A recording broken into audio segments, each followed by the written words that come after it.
പലപ്പോഴും പലരും ചോദിക്കുന്ന ഒരു ചോദ്യമാണ്, ഡോക്ടറെ എൻ്റെ ഹാർട്ടിൻ്റെ ബ്ലോക്ക് നോക്കാനുള്ള സമയമായിട്ടുണ്ടോ, ഞാൻ ആൻജിയോഗ്രാം ചെയ്യേണ്ടതായിട്ടുണ്ടോ, അതല്ലെങ്കിൽ വേറൊരു ഡോക്ടർ ആൻജിയോഗ്രാം ചെയ്യേണ്ടതായിട്ട് എന്നോട് പറഞ്ഞു, പക്ഷേ യഥാർത്ഥത്തിൽ എനിക്കൊരു സെക്കൻഡ് ഒപ്പീനിയൻ വേണം, ആൻജിയോഗ്രാം വേണ്ടതുണ്ടോ, ഡോക്ടർ പറഞ്ഞാൽ മാത്രമേ ഞാൻ ആൻജിയോഗ്രാമിന് സമ്മതിക്കുള്ളൂ. ഇന്നത്തെ വീഡിയോയിൽ ഞാൻ പറയാൻ പോകുന്നത്, നമ്മൾ ബ്ലോക്ക് നോക്കിയിട്ടില്ലെങ്കിൽ നമ്മുടെ ജീവൻ തന്നെ അപകടത്തിൽ പോയേക്കാവുന്ന ചില സാഹചര്യങ്ങളാണ്.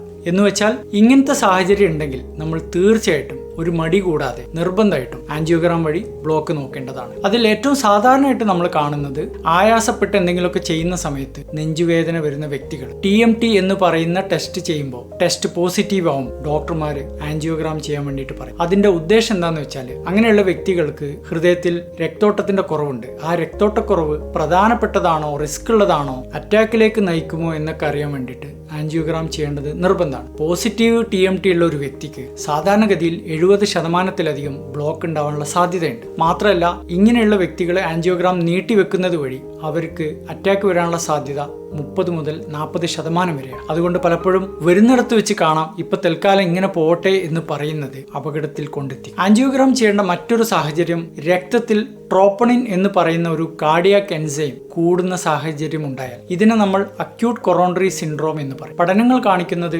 ട്രോപ്പണിൻ പോസിറ്റീവ് ആയിട്ടുള്ള രോഗികളിൽ 85% ആളുകൾക്കും വളരെ കഠിനമായിട്ടുള്ള ബ്ലോക്കുകൾ വന്നിട്ടുണ്ടാവും. ട്രോപ്പണിൻ പോസിറ്റീവ് ആയിട്ടുള്ള ഒരു വ്യക്തി ആൻജിയോഗ്രാം നീട്ടിവെക്കുന്നത് വഴി ഓരോ 24 മണിക്കൂറുകൾ അവരുടെ റിസ്ക് ഇരട്ടിയായിട്ട് കൂടുകയാണ്. ഒരിക്കലും ട്രോപ്പണിൻ പോസിറ്റീവ് ആണെങ്കിൽ പിന്നീട് കാത്തു നിൽക്കാൻ പാടില്ല. ആൻജിയോഗ്രാം ചെയ്യേണ്ട മറ്റൊരു സാഹചര്യം, ഇതുവരെ നെഞ്ചുവേദന ഉണ്ടാകാത്തൊരു വ്യക്തിക്ക് കുറച്ച് കഴിയുമ്പോൾ നടക്കുന്ന സമയത്തും അല്ലാതെയും റെസ്റ്റ് എടുക്കുമ്പോഴും വിട്ടുമാറാത്ത നെഞ്ചുവേദന വർദ്ധിച്ചു വരുന്നൊരു സാഹചര്യം, പ്രത്യേകിച്ച് ഷുഗറോ പ്രഷറോ കൊളസ്ട്രോളോ പാരമ്പര്യമോ പുകവലിയോ ഉണ്ടെങ്കിൽ അവരറിഞ്ഞോ അറിയാതെയോ ഹാർട്ടിനകത്ത് ബ്ലോക്ക് ഉണ്ടാവും. ചിലർ ആൻജിയോപ്ലാസ്റ്റി കഴിഞ്ഞവരായിരിക്കും, ചിലർ ബൈപ്പാസ് കഴിഞ്ഞവരായിരിക്കും. പുതുതായിട്ട് വേദന വരുന്ന ഒരു സാഹചര്യം ഉണ്ടെങ്കിൽ പലപ്പോഴും ആൻജിയോഗ്രാം ചെയ്യേണ്ടതായിട്ട് വരും. ഏറ്റവും കൂടുതൽ ആളുകൾക്ക് ആൻജിയോഗ്രാം നിർബന്ധമായിട്ട് വരുന്നത് അറ്റാക്ക് വരുമ്പോഴാണ്. ഹാർട്ട് അറ്റാക്ക് വരുന്ന ഒരു വ്യക്തിക്ക് ഒരു നിമിഷം പോലും കാത്തു നിൽക്കാതെ എമർജൻസി ആയിട്ട് ആൻജിയോഗ്രാം ചെയ്യേണ്ടതായിട്ടുണ്ട്.